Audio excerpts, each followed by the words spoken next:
Bonjour les amis, nous allons parler aujourd'hui de sophrologie. Oui, mais quoi en sophrologie?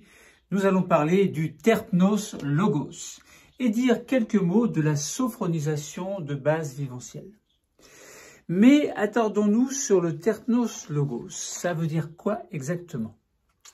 Alors, que signifie terpnos logos? Oui, je répète, c'est un mot qui est un peu compliqué à dire. Terpnos logos. Eh bien, j'ai préparé des fiches, 4 fiches exactement, préparées à partir de recherches de mon ordinateur, sur Internet, d'après mes connaissances également. Et on peut dire que le terpnos logos vient du grec. Eh oui, du grec terpnos qui signifie agréable.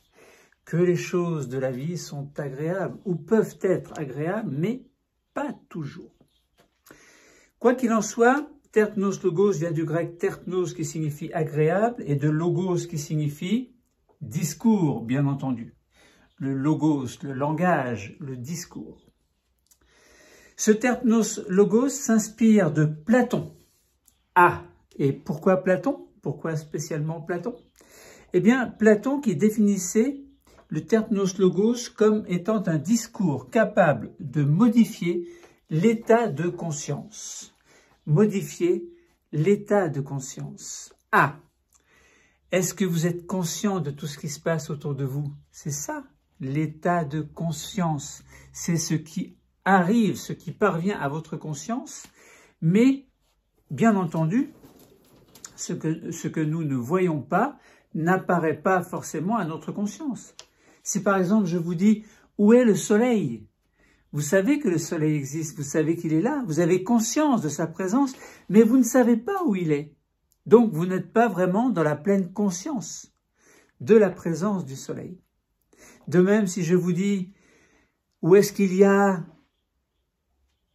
une décoration, un tableau, une chose, vous savez que, puisque je parcours le tableau, les tableaux, le couloir, les tableaux, je parcours ces tableaux, mais vous n'avez pas conscience de la valeur ou de la présence réelle des tableaux et vous n'avez pas conscience de la personne qui a fait ces tableaux.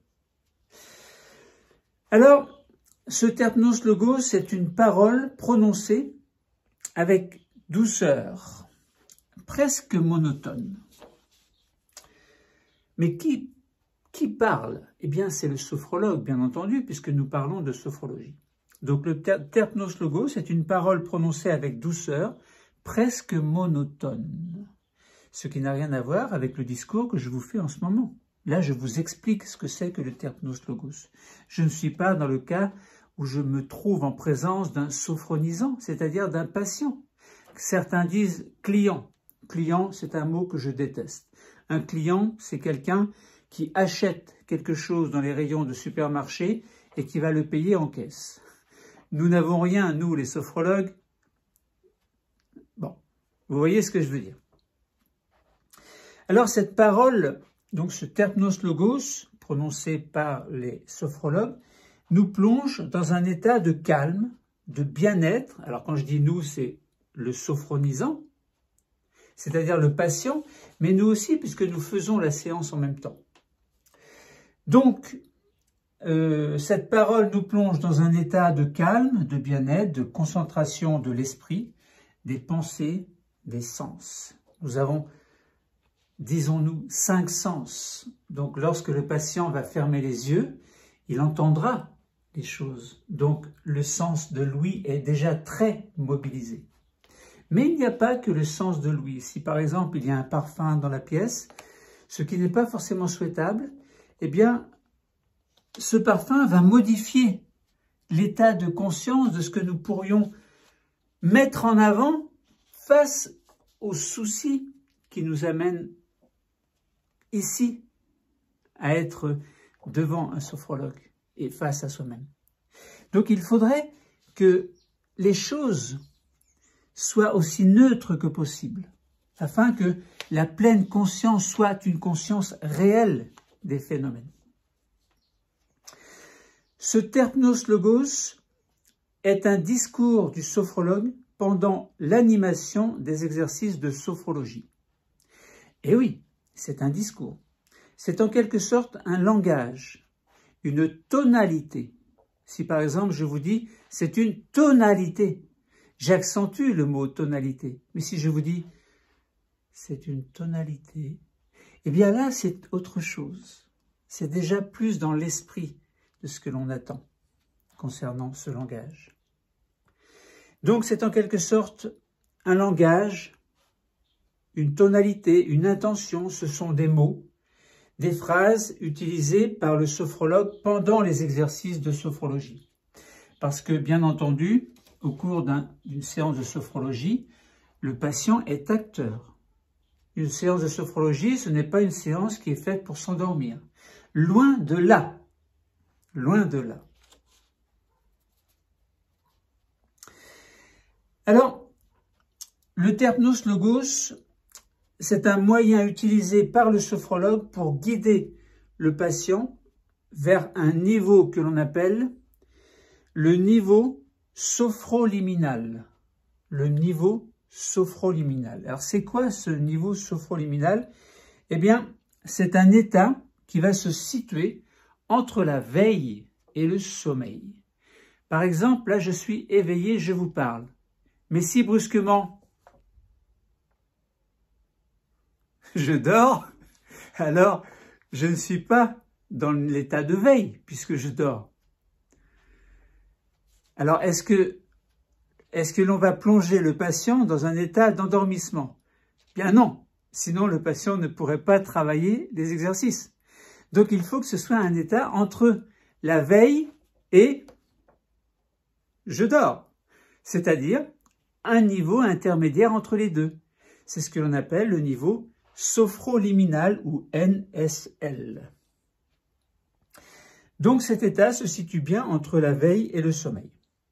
C'est un état qui permet de capter l'attention et de la maintenir durant toute la séance. C'est important. Un état qui permet aussi de capter la concentration et de la maintenir pendant toute cette séance également. Très important également. En résumé, le NSL, donc le niveau sophroliminal, capte et maintient à la fois l'attention et la concentration tout le temps de la séance. C'est très important. On ne dort pas, on n'est pas tout à fait éveillé, on est dans un état sophroliminal, entre les deux. Liminal, ça fait penser à des lames, des lamelles, peut-être des strates. Pas vraiment des strates. Strates, là on parlerait en géologie, par exemple, des strates calcaires d'une falaise, par exemple. Mais ça rejoint un petit peu l'idée. Donc, il y a différents niveaux, niveau de veille, niveau sophroliminal, niveau d'endormissement, endormissement lent, endormissement profond, sommeil paradoxal, etc. Il y a beaucoup de façons de parler concernant cet état de veille ou de non-veille ou de moins veille. Alors, nous verrons également, mais dans une autre séance, une autre vidéo, mais je vous en parle un petit peu ici, c'est que toute séance de sophrologie commence par ce que l'on appelle la SBV. Donc, c'est une technique de sophronisation de base viventielle, terme un peu compliqué que vous allez comprendre par la suite. Donc, la sophronisation de base viventielle est presque toujours l'amorce du travail en sophrologie. Pourquoi l'amorce? Parce qu'on commence par ça. Alors, évidemment, il y a l'anamnèse avant, c'est-à-dire le petit discours que l'on a entre le patient et le sophrologue. Mais ensuite, l'exercice va commencer. On amène ce patient dans un niveau sophroliminal grâce à ce que l'on appelle la sophronisation de base viventielle. Alors, c'est quoi? On va en parler en détail dans une autre vidéo, je viens de vous le dire. Mais globalement, qu'est-ce que l'on peut en dire? Nous pouvons en dire que la SBV, sophronisation de base viventielle, est presque toujours l'amorce d'un travail en sophrologie, je viens de vous le dire. Elle permet d'atteindre la NSL ou le NSL, le niveau entre la veille et le sommeil. Et pour cela, le sophrologue va guider le patient afin qu'il puisse bien détendre ses muscles. Donc, détendre des muscles. Mais atteindre également le niveau de conscience le plus bas possible. Niveau de conscience le plus bas possible. Sans être éveillé, mais sans dormir non plus. Donc sans être éveillé, mais sans dormir non plus. Autrement dit, le patient est plongé dans le NSL, niveau sophroliminal. Bon. Et lorsque l'on est dans le niveau sophroliminal, eh bien, on va pouvoir passer à une autre étape de la séance. Mais il faut passer par cette SBV en premier pour amener le patient dans cet état de niveau sophroliminal. Donc cette technique de SBV, sophronisation de base viventielle, est utilisée, je l'ai dit, en début de chaque séance. Elle consiste en quoi? Eh bien, simplement à réaliser une lecture du corps de façon la plus précise et la plus complète possible. Et pourquoi? Eh bien, pour améliorer la perception de ce corps, perception que l'on nomme le schéma corporel, c'est-à-dire notre corps. En gros, il va y avoir ce que l'on appelle des systèmes. Bon, par exemple, la tête, avec le cou, etc., va représenter un système. Ensuite, il y aura les épaules, le thorax, le bassin, les jambes, les pieds, tout ça. Donc, on va décortiquer le corps en plusieurs parties que l'on appellera des systèmes. Globalement, il y en a 5. Voire 6 si l'on considère que l'ensemble du corps, c'est un système dans son intégralité. Donc c'est très important pour un sophrologue de connaître l'anatomie du corps, la physiologie du corps et beaucoup d'autres choses encore. Alors, donc on a dit que le relâchement des muscles, c'est-à-dire leur relaxation n'est qu'une partie de la SBV. Ça veut dire qu'on ne fait pas que relâcher les muscles. Évidemment, pour être dans un état de mi-conscience, donc niveau de sophronisation, pas niveau de sophronisation, mais niveau sophroliminal, il faut que les muscles soient détendus, bien entendu. On ne va pas se mettre à courir un 100 mètres, et si on fait un 100 mètres, les muscles sont actifs, on ne va pas être dans cet état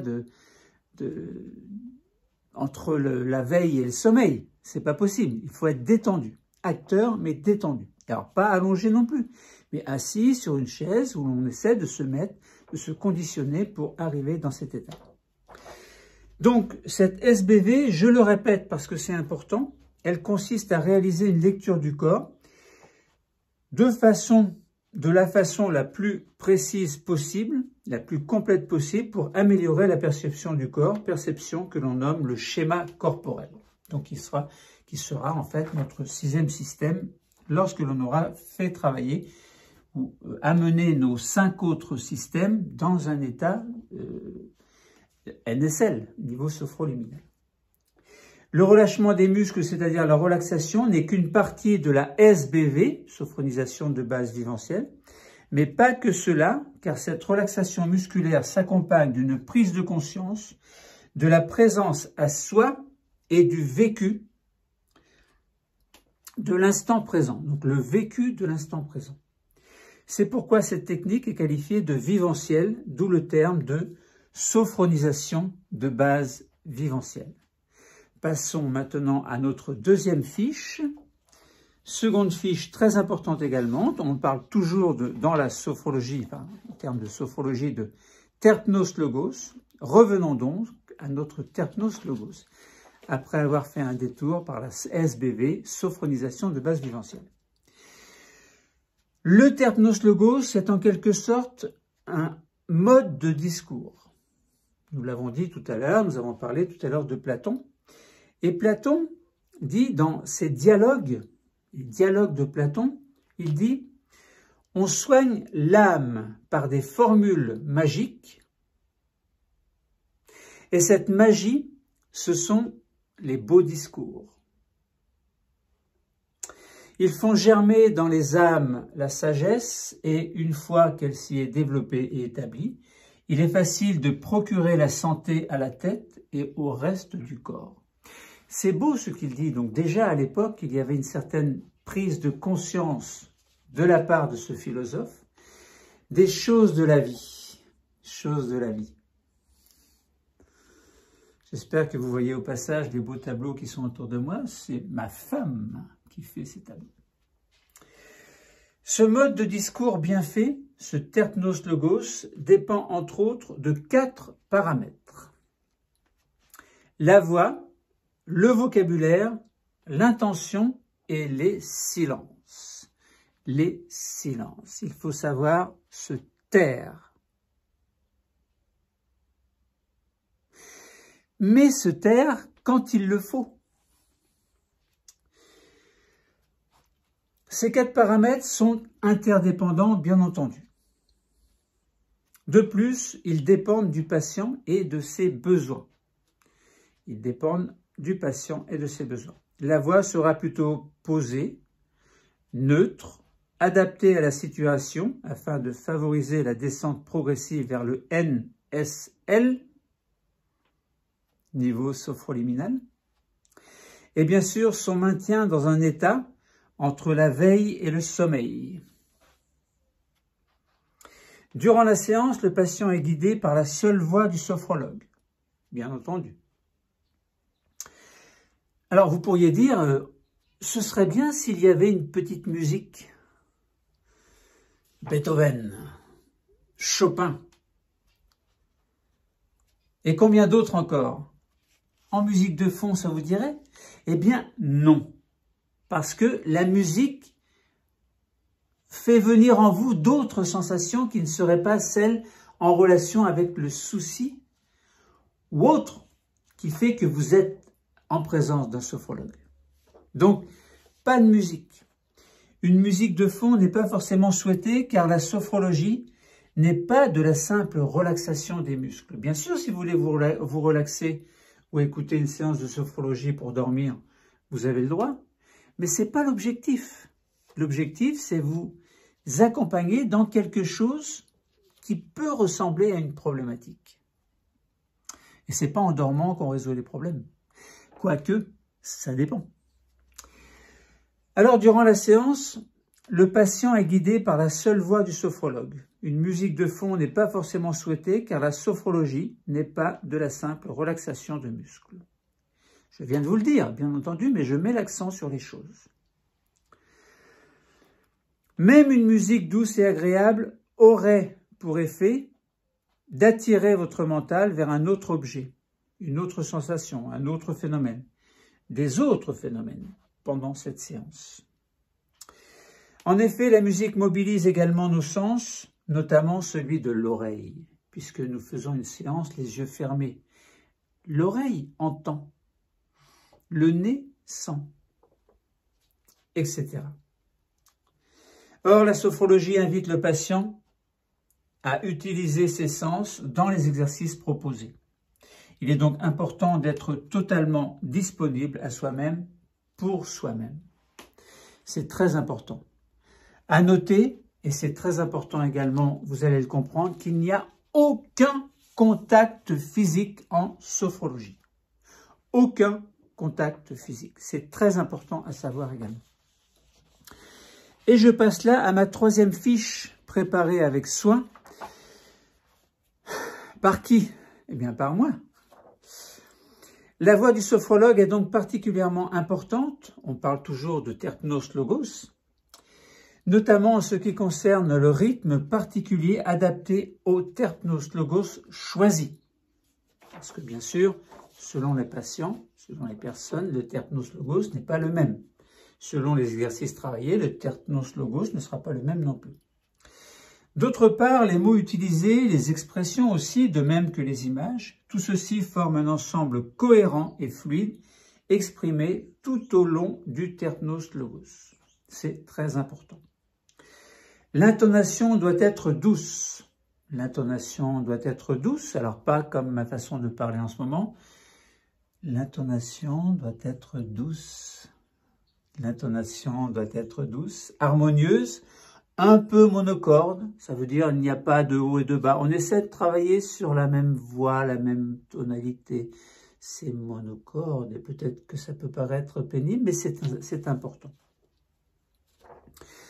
Presque neutre, donc voix presque neutre, intonation presque neutre, régulière et la plus naturelle possible. Pourquoi l'intonation douce et harmonieuse? Eh bien, pour que le patient puisse atteindre le NSL, niveau sophroliminal. il faut éviter les tonalités trop accentuées qui ramèneraient le patient au niveau de veille. Et à ce moment-là, il faudrait recommencer à reparler depuis le départ pour ramener le patient vers le niveau sophroliminal. Pourquoi intonation monocorde? Eh bien, pour apaiser, glisser vers le confort et la sécurité. Permettre une écoute de soi-même. Permettre une écoute de soi-même au plus profond de son être. Intonation neutre, pourquoi? Eh bien, neutre et régulière pour éviter toute interprétation néfaste et qui serait, par exemple, hors sujet. On ne veut pas de hors sujet. Intonation naturelle et réelle, pourquoi? Eh bien, pour moduler, en modulant simplement la voix. En adaptant le volume en fonction du moment de la séance, peut-être plus fort au début, mais pas trop. Ce volume descendra un peu plus, peu à peu, à la fin de la séance, afin de maintenir l'état de sophronisation ou l'état de niveau sophroliminal. Ce terpnos logos représente une stimulation douce apportée par la seule voix posée du sophrologue, une voix qui permet le relâchement, l'apaisement, le bien-être et l'adhésion par un tempo régulier sans prononciation, sans tonalité trop prononcée. On aboutit ainsi à une adaptation entre le corps et l'esprit, entre le corps et la pensée. Quelle est la différence entre l'esprit et la pensée et le corps? Bon, tout ça, ça peut être compliqué, quelquefois même paradoxal, mais je vous expliquerai tout ça dans les vidéos qui vont suivre. Il faudra du temps. Laissons le temps au temps. Alors, donc je vous disais, le terpnos logos représente une stimulation douce apportée par la seule voix posée par le sophrologue, une voix qui permet le relâchement, l'apaisement, le bien-être et l'adhésion par un tempo régulier, sans tonalité trop prononcée. Mais oui, je vous l'ai déjà dit, je vous le répète. On aboutit ainsi à une adaptation entre le corps et l'esprit, entre le corps et la pensée, qui permet au patient de puiser dans son être profond, de ressentir ce qui se passe en lui d'une autre manière, par une autre voie, une autre façon d'y parvenir. Alors, vous avez remarqué très souvent, la voix est très personnelle. La voix est très personnelle. Elle dépend de chaque personne, elle est le reflet de nous-mêmes, elle dit quelque chose de nous-mêmes. On peut aimer ou ne pas aimer une voix, sans forcément savoir dire pourquoi.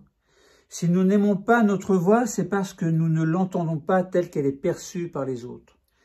Quelquefois, lorsque l'on entend sa voix, on peut ne pas la reconnaître.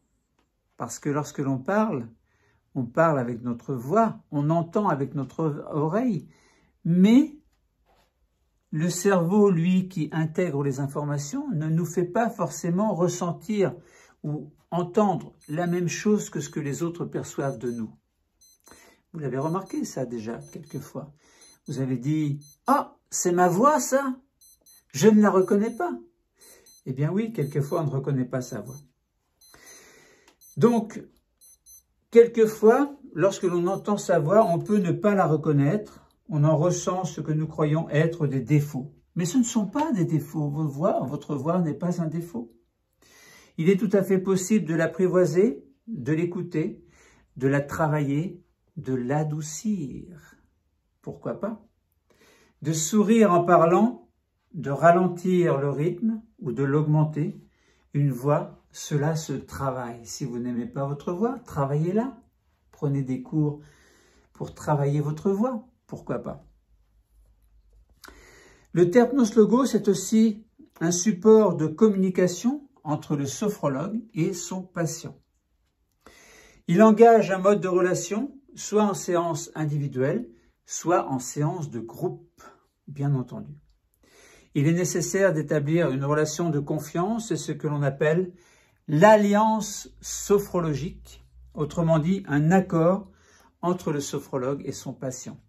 Le discours est très important, mais ce discours ne se fait pas pendant la séance où le patient est dans un état de niveau sophroliminal. Il faut que l'alliance se fasse avant et après, mais pas pendant l'endormissement, bien entendu, quoique, oui,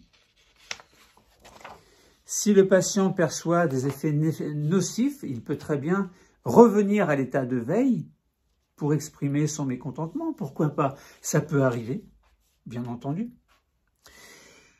Alors, pour terminer avec cette 4e fiche que je vous ai préparée avec soin, notons qu'il existe 3 types de terpnos logos en sophrologie. Le type informatif, on informe les choses. Le type orientatif, on oriente le sophronisant, c'est-à-dire le patient. Et le type persuasif, on vous persuade. Ça, c'est autre chose. Alors, ça veut dire quoi, ces 3 types de terpnos logos? Eh bien, le terpnos logos informatique se pratique avant la séance elle-même.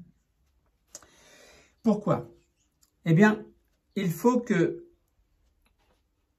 la personne, avant de descendre vers le niveau sophroliminal, connaisse quelques informations, quelques petites choses qu'il aura à faire pendant la séance. Donc, le terpnos logos informatique se pratique avant la séance en elle-même, c'est-à-dire avant la descente vers le niveau sophroliminal. Le sophrologue peut donner quelques indications au patient afin de lui permettre de vivre la séance dans les meilleures conditions possibles. L'exemple type est de montrer le mouvement à effectuer en relaxation dynamique, par exemple, qui est un exercice spécial. Donc, l'exemple type est de montrer le mouvement à effectuer en relaxation dynamique avant la séance, par exemple. La personne aura vu le mouvement au moins une fois et pourra le réaliser sans difficulté pendant la séance lorsqu'il aura les yeux fermés et qu'il sera dans le NSL, niveau sophroliminal. Il pourra alors se consacrer pleinement à l'écoute de ses ressentis et de ses propres phénomènes, bien entendu. Que ces tableaux sont jolis. Revenons à notre terpnos logos, le terpnos logos orientatif. Il est le terpnos logos le plus, alors pas le plus utilisé, non, il est utilisé le plus souvent pendant la séance. Le sophrologue guide le patient vers ses propres vivances, c'est-à-dire vivre les choses, sans aucune suggestion, sans induire quoi que ce soit. Mais au contraire, les mots, par exemple, peut-être, pouvez-vous, ou bien je vous propose de, ou bien nous accueillons tout ce qui se présente à nous, sont des suggestions ou des orientations à votre avis. Ce sont des orientations. Donc ces mots laissent la place à l'émergence des phénomènes chez le patient. Quant au terpnos logos persuasif, il est beaucoup plus rare en sophrologie. On n'est pas dans une séance d'hypnose, loin de là. Donc on n'impose pas les choses au patient. Donc il est très rare d'utiliser le terpnos logos persuasif. C'est le terpnos logos un peu plus directif, utilisé dans quelques exercices, comme par exemple lorsque nous dirons « votre bras est lourd, très lourd ». Mais ça, nous ne le disons pas en général en sophrologie. Nous ne sommes pas dans une séance d'hypnose. Il est donc exceptionnel de dire au patient ce qu'il doit ressentir. Donc voilà, je vous ai fait la lecture avec commentaires de mes 4 fiches que j'ai préparées sur le terpnos logos utilisé en sophrologie. Donc vous voyez, dans d'autres cours, on va parler d'autres choses, notamment la prochaine vidéo sera la sophronisation de base vivencielle, une technique utilisée à chaque début de séance, après l'anamnèse de début de séance, bien entendu. Bon, j'espère que ce cours vous aura apporté quelques informations nécessaires sur c'est quoi ce Terpnos Logos. C'est important de savoir ce que c'est. Alors bien entendu, il va falloir maintenant vous trouver un problème, vous choisir un problème, quelque chose qui vous tracasse dans la vie, vraiment, essayez de le résoudre par vous-même. Mais si vous n'y arrivez pas, eh bien un sophrologue, par exemple, peut vous y aider.